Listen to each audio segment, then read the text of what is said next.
Men, do you ever feel like you just can't get ahead? Like you're misunderstood? Like you have no one to talk to that truly hears you? And women, are you often frustrated, hurt, and saddened in your relationships with the men in your life? What if there were a community of like-minded men going through the same challenges that would support, hear, and understand what you're going through? Working together in unison to create understanding, intimacy, and strong connections. That's the Way of the Illuminated Warrior.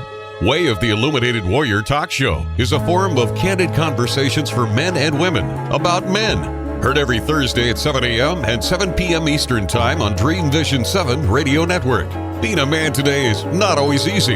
Until now. All right. Well, welcome everyone to another episode of the Way of the Illuminated Warrior Talk Show.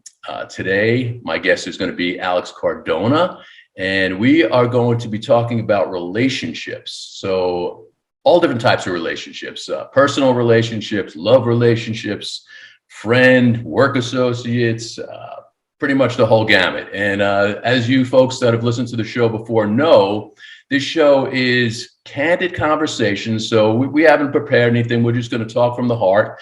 And it's a show for men and women, okay? But it's about men. It's about men's challenges. So we welcome the women to listen to the show. And again, our contact information will be in the show notes after the show is broadcast. And feel free to contact either one of us and, you know, comments, suggestions, whatever it is, because that's what we're all about. In this show, we're talking about brothers supporting brothers. So welcome, my brother, Alex.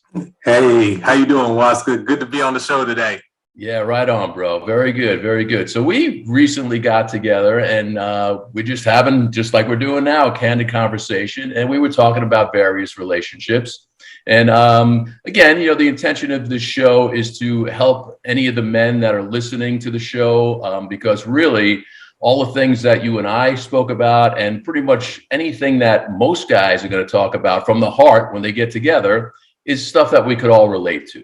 So absolutely. Yes, that's what I'd like to share today. And again, it's you know, coming from the heart, and it's things that we could all relate to and help each other out. Brothers supporting brothers. So let's start off with the most important one, man.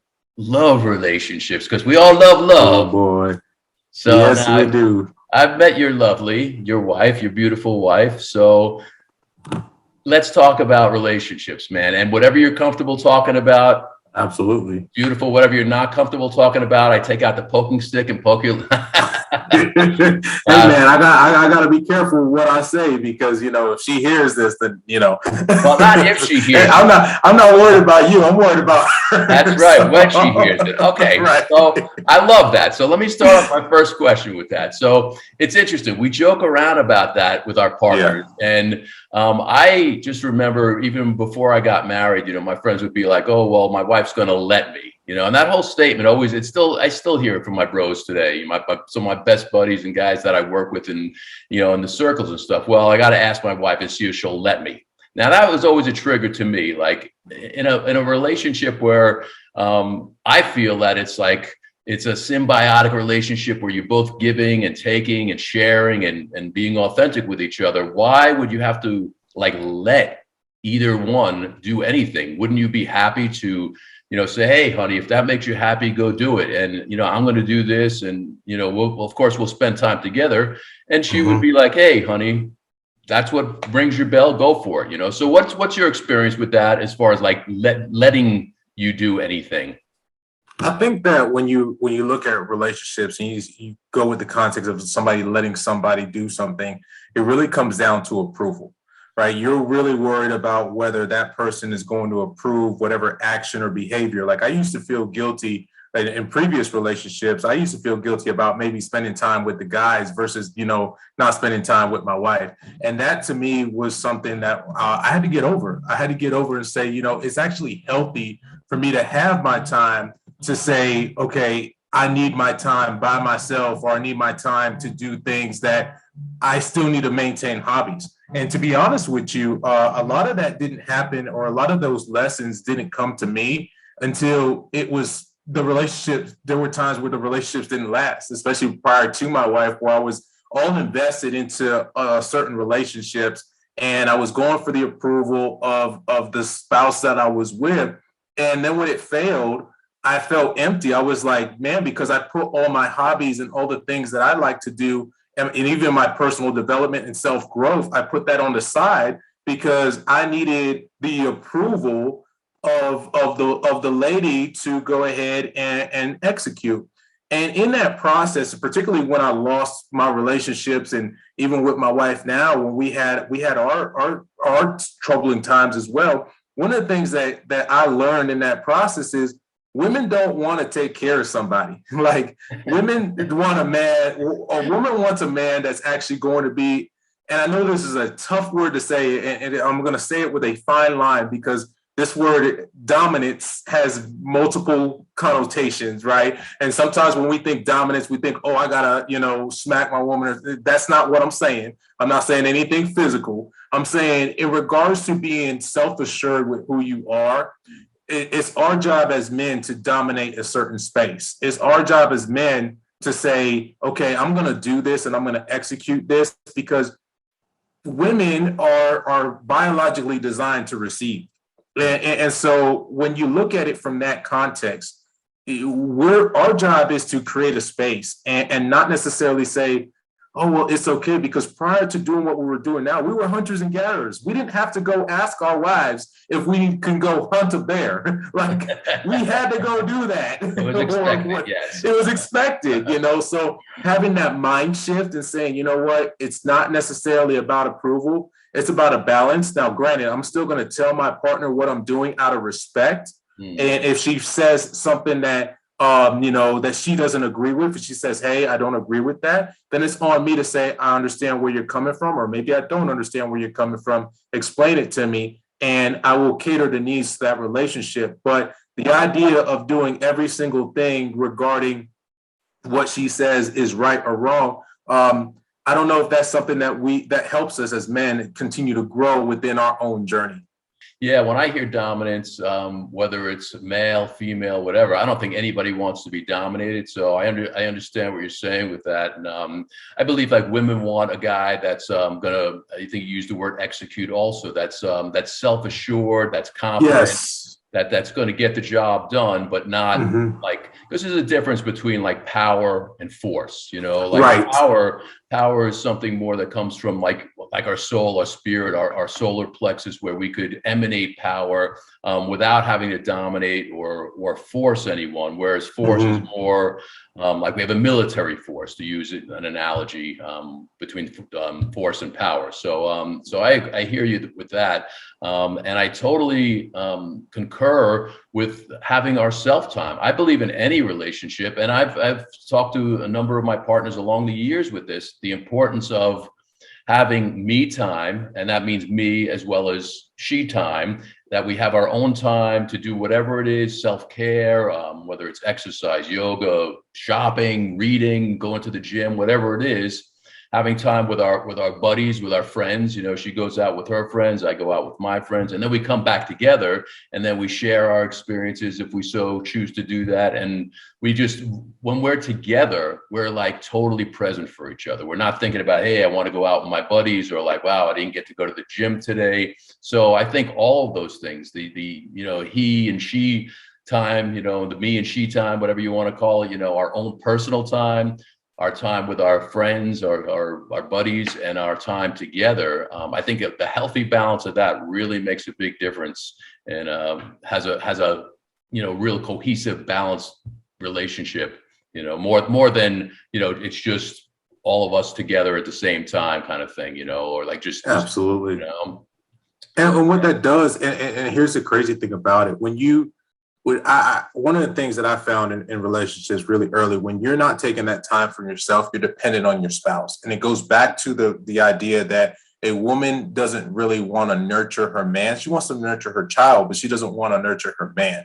And so when you're in a position where everything that you're doing is catered around what she likes, what she does, all this other stuff, you find yourself in a position where you're being cared for, instead of doing things that are actually adding to the relationship and taking care of her. You see, so it's kind of like, it's a double-edged sword where, yes, you do want to spend time, but you don't want to be overwhelming with the time that you spend. You still want to be able to do things on your own, and of course with the support, and that comes, obviously comes with trust, and that comes with, obviously if you have a bad track record of not being trustworthy, then some of those things are going to affect how much support you have or how much time you can spend away from those things. That's why I always say it's best to do it right than to try and make some mistakes along the way than to not go into it with good intentions. That was always something that I was taught with, go into a relationship with good intentions, because if you're not, it's just going to be so much harder. It's going to take you so much further away than your actual happiness. It's almost not worth, just doing those things for a short thrill. So yeah, it's a fine line, I will say. Oh yeah. Yeah. Well, once again, it's the balance. We got to have that balance to really for everybody to be happy, and not necessarily everybody's going to be happy all the time. But again, that's the give and the take, and the, the receiving and the, offering and all. So, and with our partnership relationships, as well as all of our relationships, I think two of the key things, I was just going to bring up the one of being the communication, but you brought up my top one is the trust. There has to be trust, whether it's our love relationship, our partner relationships, our business relationships, any relationship that we really want to feel, secure, and we want to move forward and raise up. There has to be trust there. So trust is that's my number one, and then I would talk about communication, but, would you agree? Trust is really kind of paramount in your relationships? Absolutely. I mean, if you don't have trust in any relationship, you don't have anything. I mean, but what's so funny about that? You have to be able to trust yourself. We talk about getting trust from other people. We talk about saying, man, I really want somebody else to trust me. But if you don't trust yourself in a particular environment, or if you don't trust yourself around certain people, or if you don't even trust yourself to say no to certain scenarios that are not going to breed the best outcomes, you have to get right with that first before you get anything else. You have to get right with that. You have to get right with who you are in the mirror prior to doing anything else. And if you're not right with that, there's nothing externally that's going to give you that internal validation. We'll be right back after this. Do you sometimes feel down, lost, or lonely? Are your finances feeling sluggish? Can your relationships use a healthy tune-up? Don't fear, bro. Help is here. Experience the benefits of connecting with other men who are going through similar challenges. Be supported in our safe, sacred, and inspiring monthly telecircle with the Brotherhood of the Illuminated Warriors. Connect with Waska for one-on-one mentoring with the first session completely free. What have you got to lose? Check out illuminatedwarrior.com or send an email to waska@illuminatedwarrior.com. You're invited to step up your game and join us. You'll be glad you did. Like you're saying, if you're not good with yourself, if you don't trust yourself, how can you really expect anybody else to trust you? So that's the work that I definitely feel like we need to do before we even consciously get into a relationship, which is not always practical. A lot of times we're not thinking about, I have to, achieve self-mastery before I get into a relationship. I mean, most of us don't think that way, and it's not always, again, practical. But if it's something that we're working towards, to know thyself, I mean, a lot of the great masters said that, know thyself. So when you really, know yourself and you trust yourself and you don't change the core being of who you are, then whatever relationships you're going to be involved with, the truth is going to be there. And my truth is not necessarily your truth or necessarily anybody else's, but at least when we share and we speak our truth and we're open to hearing somebody else's truth, that trust is built up between the parties and we can move forward from there. Absolutely. And I think that that's so powerful, because honestly, a relationship, when you think about a relationship, it should actually add on to what you already have. It shouldn't necessarily be a defining factor for you. It shouldn't be something that you all of a sudden, your relationship shouldn't define. Like one of the reasons why I'm with my wife now is because all the other people I was dating before, I realized I couldn't build with them. I realized that if I were to build with them, it would have taken me away from who I was naturally. I had to figure out and then what the hardest part was, even being in the relationship. I mean, we've been together for 8 years. We got married a year ago. So even being in the relationship, we had a time period where we were so, I guess we're heads fast people. We're goal oriented. We have a vision. We execute. And one of the things that she's a physician assistant, so medical school is obviously not easy. And one of the things that we were going through in that time period was nurturing our relationship.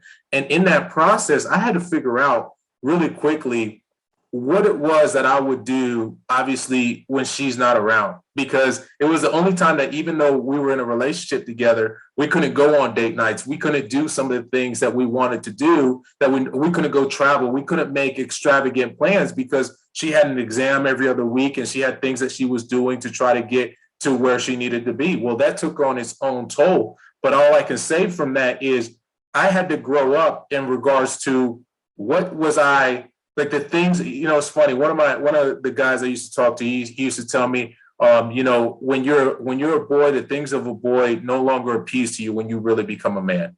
And one of the things that I had to let go is I had to let go of things that hobbies and habits and things that I was doing that weren't necessarily productive to me self-developing and becoming myself. But it was a time that I had to sit by myself because we couldn't be in our normal type of relationship, So you have to go through that process. I don't recommend you go through some drastic change because you don't want to do that. But you do have to get to a point with yourself where whatever you're not being fulfilled, there's a saying that everything you need is already inside.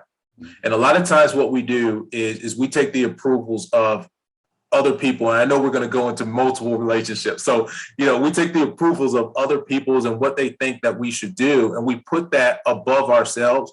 And what happens is we never really look internally to find who we really are, what makes us special, and just take that power and say, you know what, this is my gift to the world, and I'm going to execute regardless of what the world says about me. I'm going to be comfortable with who I am. We look for the labels.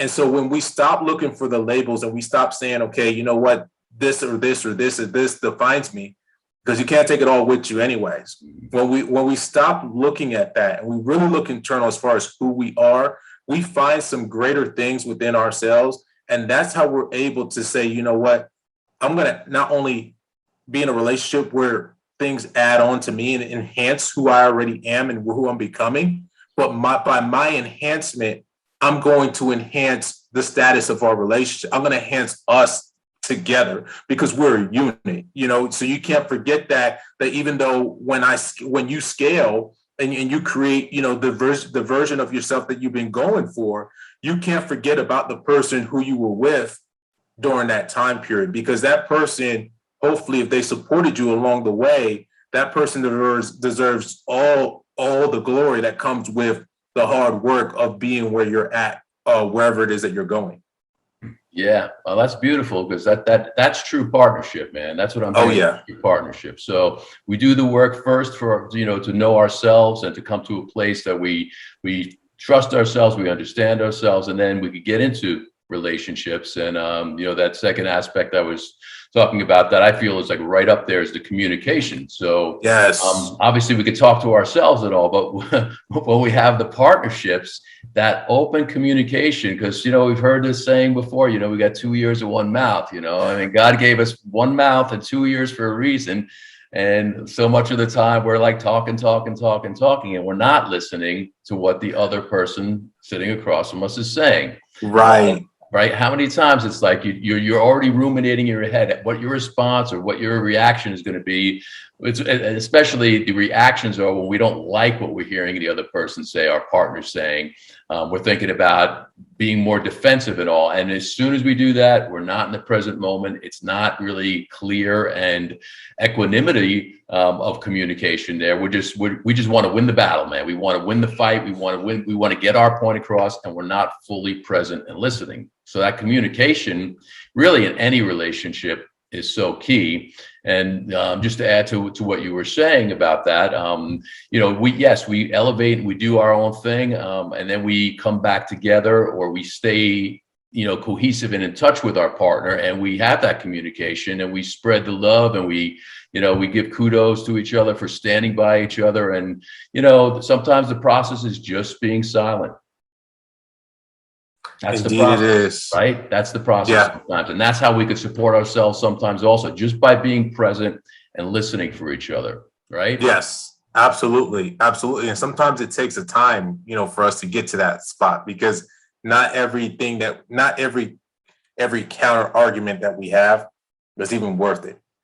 Sometimes when you take out the emotions of just a scenario, and then you just say, you analytically just look back at how do we get here, you might find out like, okay, my response may not help the situation at all. And maybe it's because, again, going back to what we were saying before, maybe it's because you don't have a hobby for you to process that emotion before you have a response, right? Because if your response, and I was a person who didn't have hobbies, so I know about this, where I'd go 0 to 100 and snap, and I'm still working on it. This is something I'm still progressing with.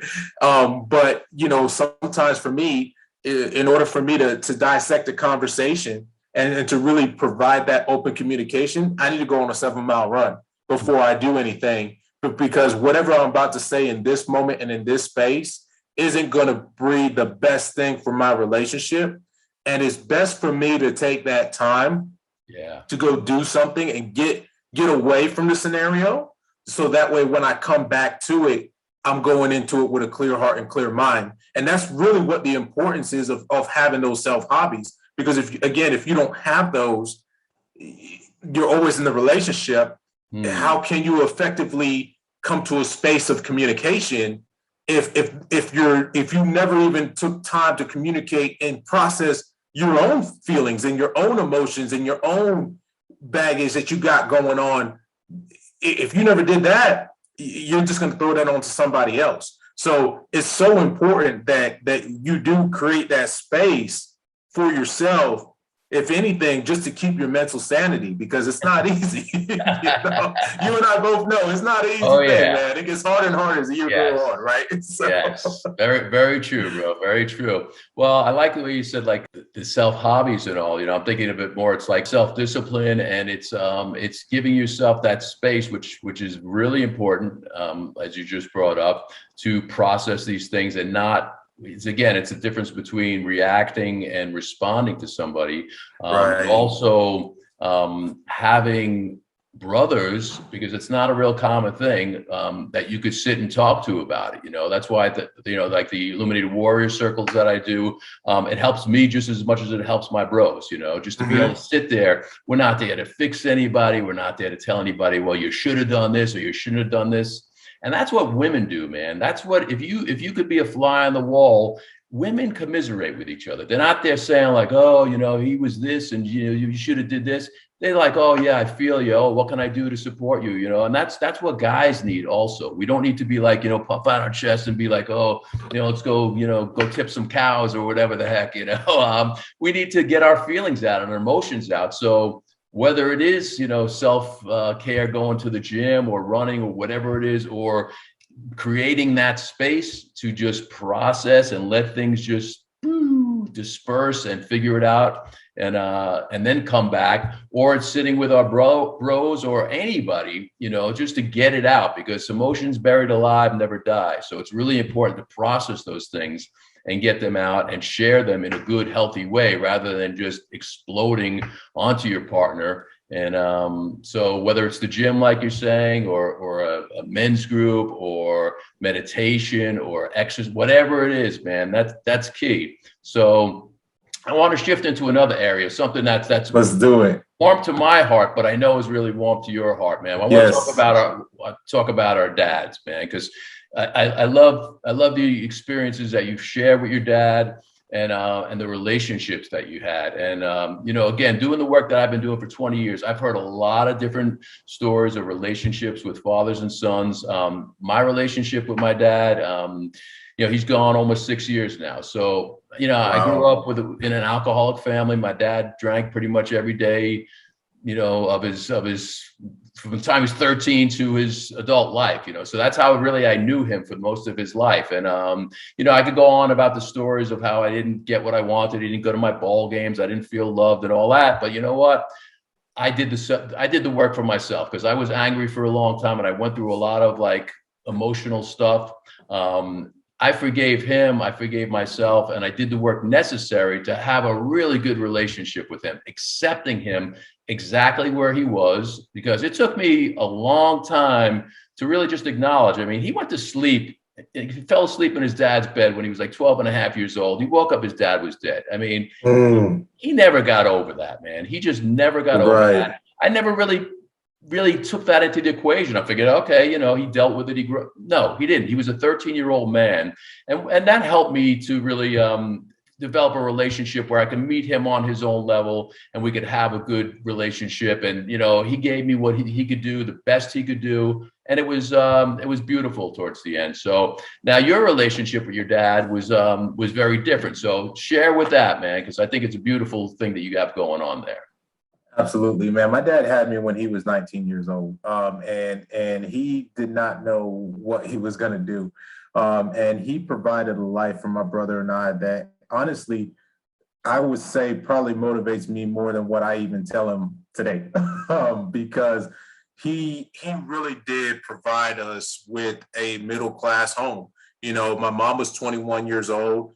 She was an immigrant from the Dominican Republic. She didn't speak any English. She was able to go ahead and do the work that she needed to do to create her to be a teacher. And I think that that's the fascinating thing about my parents. My parents grinded from nothing and we were able to go ahead and create a lifestyle. And one of the things that motivates me more than anything else is I want to match what they've done for both my brother and I.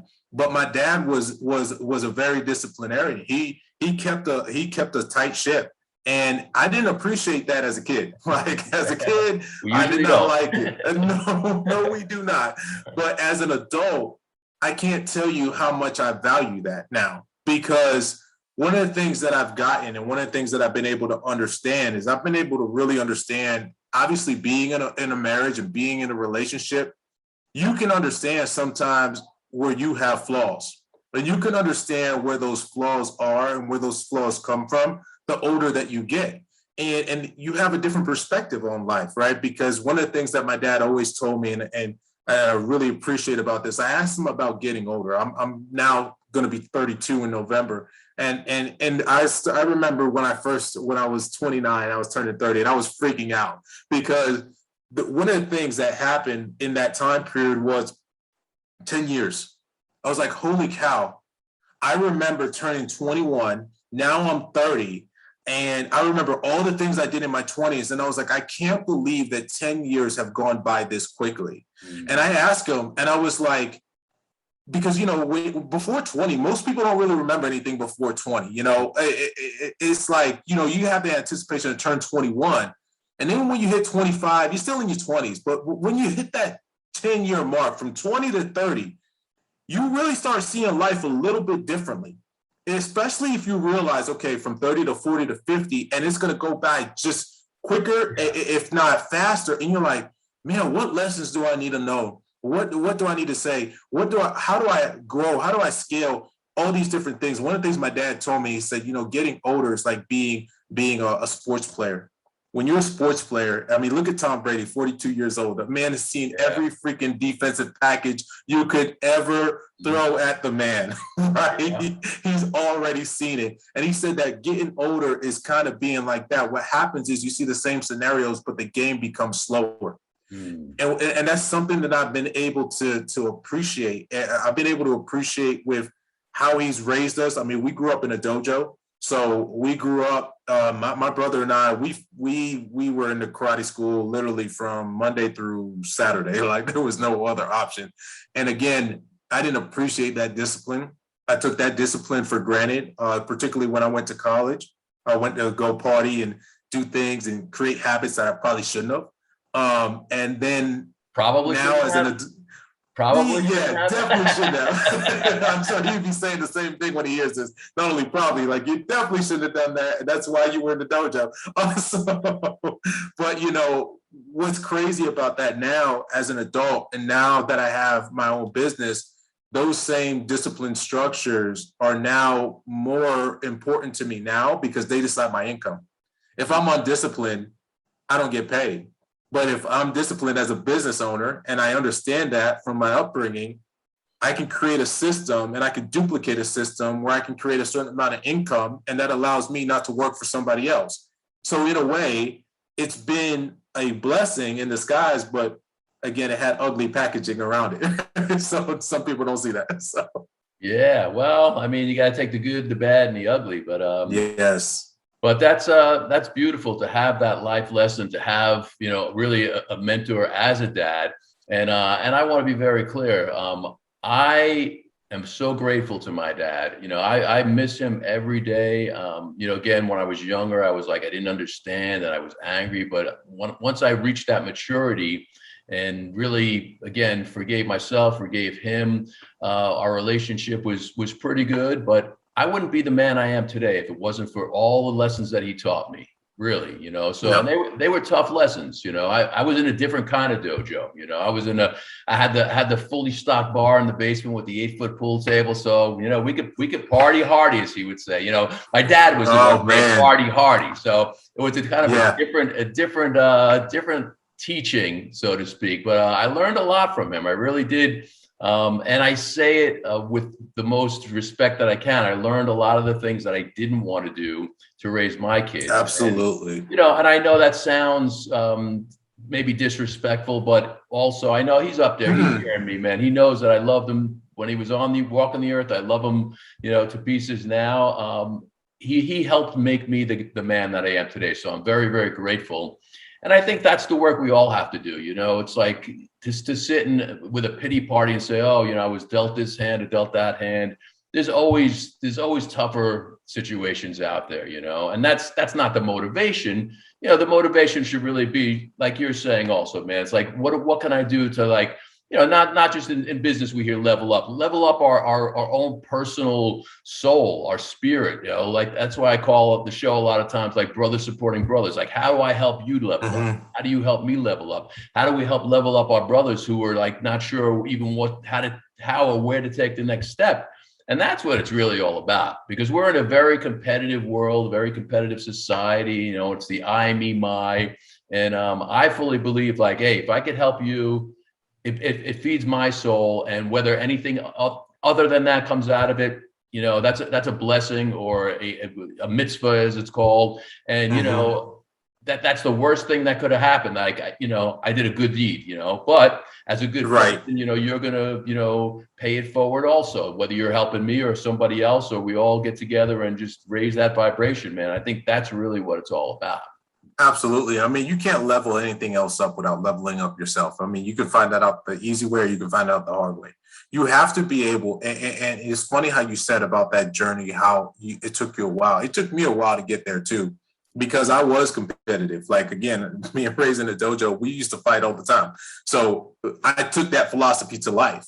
Like, my life was, you know what, I'm going to go ahead and accomplish this goal. And anyone who told me no, I wasn't going to go do it, well, there's only 3 ways to get above something. Number 1, you go above it. Number 2, you go beneath it. Number 3, you go through it.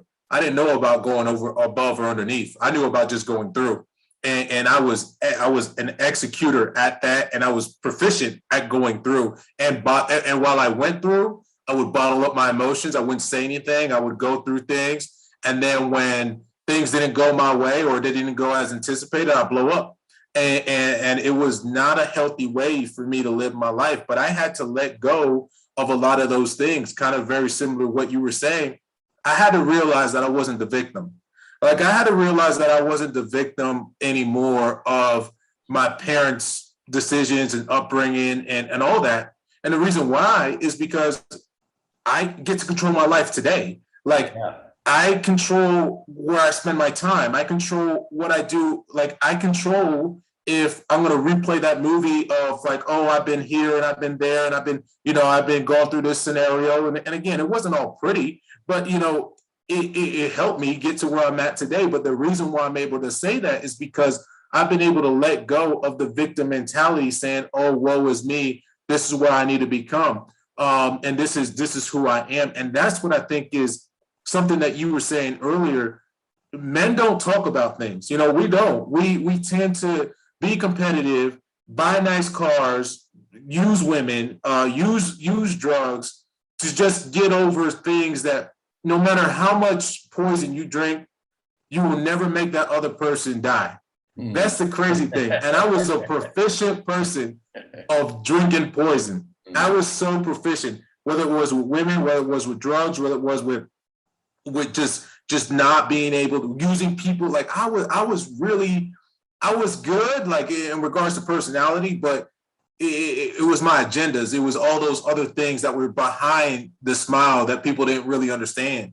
And that's when I had to get through those things. And because I had gotten through those things, then I was able to look at life differently. I was able to connect not only with just a higher power, because we're all here to do a better purpose. And I realized my story could help somebody else's story, you know, because again, going back to what we said earlier, you have to level yourself up. If you want to do anything great in life, even if you just want to have a good life, especially in today's world, you have to be able to change some of the things, some of your thinking, some of your behaviors, some of your patterns, and some of the things that you're holding on to that keep your identity.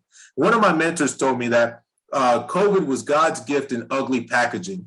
And I know a lot of people have passed away, through COVID, and anyone who's listened to this, I'm not trying to minimize that this pandemic has affected a lot of people. But one of the things that it did for a lot of people, it made us really realize, number one, all those distractions and all those things that we attach to our identity as men, we don't need to do that anymore. We had to be okay with ourselves. We had to be okay with our relationships. We had to be okay with the home that we said, hey, you know what, I'm going to work 5, 6, 7, 8 jobs for. And the kids that we said, you know what, I'm going to go ahead and take overtime and make sure my kids can get to baseball games and do all this and do that. But we never spent time and had a conversation with them.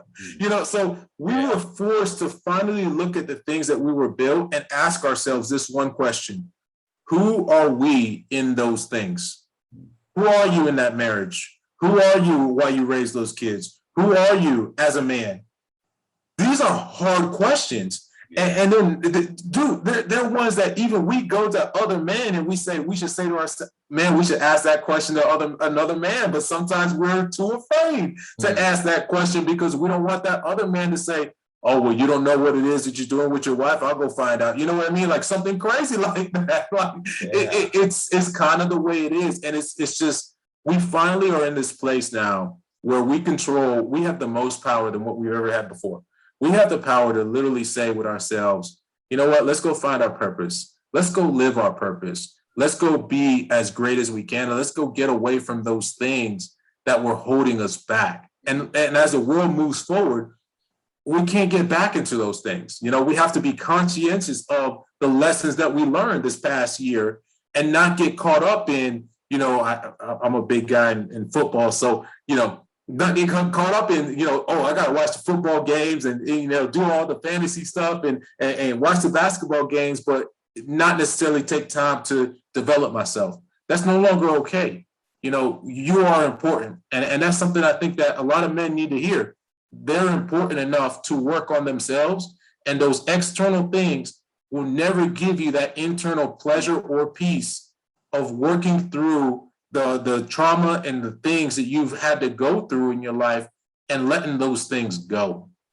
Amen to that, bro. Amen to that. You said some really powerful things there, man. I really, really like what I hear there, man. It's so true, because there was just recently a movie on called the Wisdom of Trauma, and we've all gone through traumatic events in our lives, whether was in vitro or as a young, you know, infant or yesterday. I mean, we've all gone through it to some way, shape, or form. We're a society of really traumatic, you know, suffering people, and to acknowledge that and to realize that we're not what happened to us. You know, we get to change those stories, you know, and not to diminish anything that's happened to any of us, because it's important. But those are also the challenges that have given us the opportunity to take a look at ourselves and say, hey, just like you said, which I love, like, you know, who am I? And you said something to the effect like, who am I in this? which is a really, really powerful thing to do when we're having conflict with somebody else. Because there is absolutely nothing that you have done, your worst thing that you've done, that I'm not capable of. The worst thing that anybody's done that I'm not capable, and vice versa, man. I mean, so that's where like compassion comes in, you know? So if you and I are having an argument and I'm like, whatever, I'm pissed off, I'm raging, I don't like something that you're saying or doing, the real work is for me to say, where is that in me? Because you're tweaking me so much because it's in me, you know? And if I don't want to look at it, then the growth isn't going to happen. And how many times do we do that, man? We just get pissed at somebody and we're like, oh, you know, whatever the relationship is, and we walk away, we move away because we don't want to hear it, man. We don't want to hear it. We just want to talk it. We want to get our point across. But you know, put that question out there. Next time you're peeved at somebody, where is that in me? Where is that? Whatever I'm accusing somebody else of, or whatever I don't like that I'm hearing, ask yourself, where is that in me? And that's big work, man. That's big work. And that's to get to know ourselves. And that's, you know, like you were saying before also, which I like, you know, we have to do that work. And guys don't generally want to do that. And we could lean on our brothers. We could talk to each other. We could ask for support, which is another, you know, male thing, man. Asking for help, asking for support, even just saying, hey, bro, can you just, I don't need anything. Just listen to me. You know, I mean, when was the last time you said that to somebody, right? Because most of us don't do that, you know, but it really is important. And there's such power in commiserating and supporting each other in that way. So these are important questions and powerful work that we get to do. We'll be right back after this. Do you sometimes feel down, lost, or lonely? Are your finances feeling sluggish? Can your relationships use a healthy tune-up? Don't fear, bro. Help is here. Experience the benefits of connecting with other men who are going through similar challenges. Be supported in our safe, sacred, and inspiring monthly telecircle with the Brotherhood of the Illuminated Warriors. Connect with Waska for one-on-one mentoring with the first session completely free. What have you got to lose? Check out illuminatedwarrior.com or send an email to waska@illuminatedwarrior.com. You're invited to step up your game and join us. You'll be glad you did. I know how passionate you are about your work, man, and your work relationships, you know, because I'm sure there's challenges there. I know, you know, you like to pump it up, and like even when you were saying before, you know, you go from 0 to 100 like that, which you said you used to do that. You still do that, bro. I'm sure you know that. But that's an asset, man. That's a good asset. So, you know, looking at some challenges that you may have, like in the business world with clients or potential clients, like, how do you deal with that? Like when you're just passionate, you want to offer somebody something that you know would help them, but you know, you're getting resistance, or like they don't want to hear it, or it's just not working. Like, how do you, you know, face that? You know, I'm so glad that you asked me that question. And recently you were on my radio show, The Golden Key. Mm-hmm. And that radio show, when that opportunity was given to me, they asked me, well, Alex, if you had a 6-part series, what would you talk about? See, what people don't know is through the pandemic, and let's circle back, like, and reveal a little bit more. Let's put it this way. I want 100% efforts and 100% of the victory, or quite frankly, I don't want to be on earth. Okay. And a lot of the times when things did not go my way, that's when my behaviors would lead me down. And there were times where I'm very fortunate today that I'm still here. Okay. And with that being said, one of the things that when that opportunity was given to me, last year, I lost all my income. Last year, I was going to open up a facility, because prior to doing what I was doing now, I was actually running a program for kids doing physical education. I was coaching a girls basketball team. I was coaching flag football. I love training youth athletes because in my way, in my own spirit, that was my way to give back and maybe mentor maybe a younger version of myself. Well, what happened was I lost all my income, and then all of a sudden I was going to open my own facility and I lost it all. And I was just like, man, it's the first time in my life where I did not know what I was going to do. I even lost my car. Like, I got in a car accident, and that was the first car that I bought by myself. It was a 2015 Kia Optima. It's the first time. Literally, I got in an accident on 26 here. It was a stop and go. I literally barely tapped the person. That other person just kept on going. They had an SUV, but my Kia took the brunt of it. And it was the first time, man, that like I didn't have a car. I didn't have a job. Like, since I was like 16 or 17, wanting to get out my parents' house. And here I am at 31 in the same scenario. So 17 years, I was like, man. And one of the things that really helped me in that time, and a lot of the things that I'm saying are things that I've done myself. I picked up a book. I picked up a book called The Purpose-Driven Life by Rick Warren. It's a spiritual book. It is a 40-day spiritual guide. And I really started realizing, okay, Alex, you're not in charge of, the blessings that you have in your life, because I was the type of person to put a plan, and then I got prideful on the things that I got. And so when I had that humbling experience, for me, it was something that I had to look deeper inside myself, because I literally, all the things that matched up to my identity were no longer existent. I was even fortunate enough, and a year prior to that, I went through a separation with my wife. So there's even another like thing that I had going on. So I literally had to figure that out. And so now I get this opportunity to do this radio show. And I was like, man, what am I going to talk about in the radio show? And the radio show is really about the golden key on Biz Radio Asheville is really about two things. It's the most important things that I've gotten in my whole life. Number one is faith, because you got to believe. I don't care what people call it. I don't care if people say it's Allah. I don't care if people say if it's God, if it's Buddha, if it's the universe. There's something bigger than us, right? Because and here's why I say that, because my plan was to be successful or die. And in all the times I wasn't successful and I tried to die, I didn't die. Therefore, I'm glad you are successful about that. Yeah, right. So to me, it's like, wow, something in my life has kept my life together. Okay, so that's a blessing.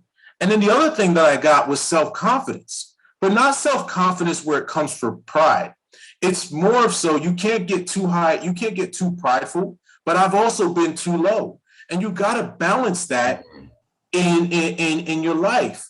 And so the golden key on Biz Radio Asheville is about that. It is about the balance of faith and self-confidence. And so when you ask me about that, because I do get a lot of no's. I mean, I help people protect their assets. I help legally, like in a time, and I help people protect their identity in a time that we have more legal matters. We have more identity theft matters now than we had even 2 years ago.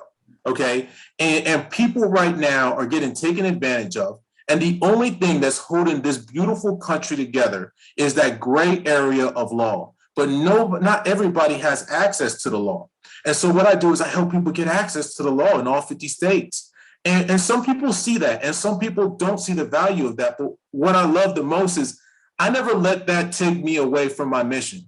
I never let that take me away from, because there's been times where, I've had 5 meetings or 6 meetings or whatever a day, and all people said no. And then I might have put a print ad out in the Tribune, and all of a sudden I get a call of somebody saying, hey, I saw that Alex Cardona ad, and I want to go ahead and protect my family. Nice. And to me, like, you can't script it, because the scripture says that the Lord put your names in rooms that you have not been in yet. And one of the things that I really love about that is I've been able, through my business journey, I've been able to be in some rooms where we're talking about $20 million of investments in rooms that I never really thought I would ever be a part of. And I've been able to be in those rooms. I've been able to have some conversations with some people who are investors and things like that. And I'm like, to me, it's so surreal. And that's what I think I love the most about the business journey, because the business journey, like I was saying earlier, is really a self-development. It's not necessarily how much money I make. It's not necessarily what even my service is. The most important thing that I've gotten from my business that I started a year ago is who I became in that business and who I'm becoming. All right. And that's what I'm falling in love with more than any amount of dollars that's coming my way. And so That's how I'm able to balance those things. But it's just funny that you say that, because that is literally what the whole show of that radio is. That whole radio show is on. It's about that. So That's great, dude. And that is the golden key. It's like not what you get out of it. I think Arthur no, Ashe, I think it's on the Arthur Ashe stadium, Flushing in New York. It's something to that effect. It's like, but it's like the beauty of life. And I'm paraphrasing. It's not exactly, but it's something like what you just said. It's like beauty of life is not, what we get out of it, but by who we become from the work that we do, So that's what work is really right. supposed to be all about. Like, who do we become? Who do we get to be? Who do we get to help? Who do we get to serve? So I love that you're saying that, because that really is what it's all about. Because at the end of the day, even with work, you probably heard this saying before, like on your deathbed, nobody says, "Oh, damn, I should have worked more." It's more like, I should have loved more. I should have told the people, you should on yourself all the things that you should have done. So that's why it's there's a Lakota saying, it's a good day to die, meaning like, let's live our life today with no regrets. And let's tell the people in our lives that we love them. Let's tell the people how we feel. Let's express that compassion and that love and that support that we might feel whatever reason that we don't do it. Let's do it, man. Let's live like today was our last day on earth, and give, and receive, and just be the highest version of ourselves that we could be. And that comes with all the things we're talking about here, is listening. It's being trustworthy. It's sharing time with our loved ones. It being, having that integrity in work and all our situations, all our conversations, and being the best person that we could be. So I love this conversation. And yeah, before we wrap up, like, I want to give you the opportunity, like, share anything left unsaid, any closing words of wisdom that you glean from your experience as a young man, because you are a young man, my brother. Yes. What would you tell? What would you tell, like, even your younger version of Alex? What would you want to tell some of the younger brothers out there that are listening that could be of service to them, like they could put into practice every day of their lives, man, in their relationships? Wow, that's a very powerful question. I would, as I think about this, somebody said this on my radio show the other day, and I think that this is something that I need to start applying more to my life today. That every day is a learning day. It's not about the wins, and it's not about the losses, because life is up and down, man. I mean, there's some days where gosh, man, I feel like I'm on top of the world, and there's some days where I feel like the world's on top of me. And one of the things that I'm trying to learn and to adapt to is just stay progressing and moving forward. Like, I love what you told me in our conversation: a rolling stone doesn't collect moss. And it's, if you look at that context, it's like, well, what is moss? Moss, for me, to be honest, was a very dark depression. Okay. It wasn't pretty. It really wasn't. And I don't tell too many people that. I just, on this show, I feel like it needs to be said. Right, that not all men who are smiling and happy and giving high fives, just because I'm doing those things doesn't mean that I haven't been through some storms in my life that have almost taken my life, and one of those, that approach of and it was Denise Hom who said it, and she was on the show. She was featured on the NBC opening commercial of the Olympics. And she said every day is a learning day. And it really put into context, man, like, it's not about everything that you get today is a product of what you learned yesterday. I am where I am today because of the lessons that I learned, and I'm going to be an even better version of myself because of applying those lessons. And if you take every single day as, how can I just be 1% better? How can I learn something different? How can I apply something that I learned yesterday or even maybe 5 years ago? That game that my dad was saying of life becomes a lot slower, because now you're like, okay, well, I've already learned what this is and what that is, and I'm able to apply this lesson And now I'm able to exceed. And the biggest thing about it is that now you have the ability and the credibility to go back and give a hand to somebody else. Yeah. Because it's not all about you. It's about who can you affect along the way. Your story is a story for others to be inspired. And that's what we need to hear more of.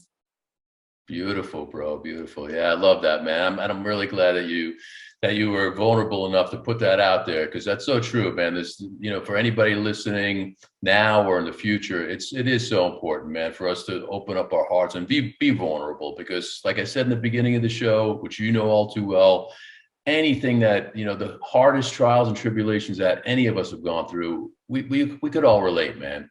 So we get to, however you want to phrase it, be there for our bros, man, and help lift each other up, because that's really what it's all about. And let go of all this, self-approval and caring about what other people think and all that stuff, which reminds me of a Taoist saying. It's fill your cup to the brim and it will spill. Keep sharpening your knife and it will blunt. Care about other people's approval and you become their prisoner. Chase after money and fame and your heart will never unclench. Do your work and then step back. The true path to serenity. And I believe that's true, man. I mean, we just do our work, man, and step back, be unattached to the outcome, and just do it with the most integrity we could do it with the most compassion and the most love. And, whatever happens after that, it's all gravy, right? Absolutely, man. And it's so great that you said serenity. I love that serenity prayer and, accepting the things you cannot change, but having the courage to change the things that you can. And the wisdom to know the difference. Yeah. It's an equation. And then in that equation is time. And it's like literally a math equation for getting that piece of serenity. And man, I can do a whole nother show on that one. But like, maybe we will. Hey, I would love to be on it, man. That's yeah, it's crazy, but I would love to. But yeah, and that's really, like you said, I mean, it's so important that we have that peace within ourselves, because again, no one else outside of us is ever going to give it to us. And no one else outside of us will hear us enough to give it to us. It has to start. Everything we need it's in our hearts and our souls. We just got to dig deep, find the gold in it. There's gold in everybody. Just got to keep on digging. So true, my brother. So true. So let the people know, it'll be in the show notes, but let the people know where they could reach you if they want to reach out, and for your business services, just to, comments, whatever, man. Absolutely, man. You can find me on Facebook and Facebook on Alex Cardona, Instagram on Lex Get Money 01, LEXGETMONEY 01.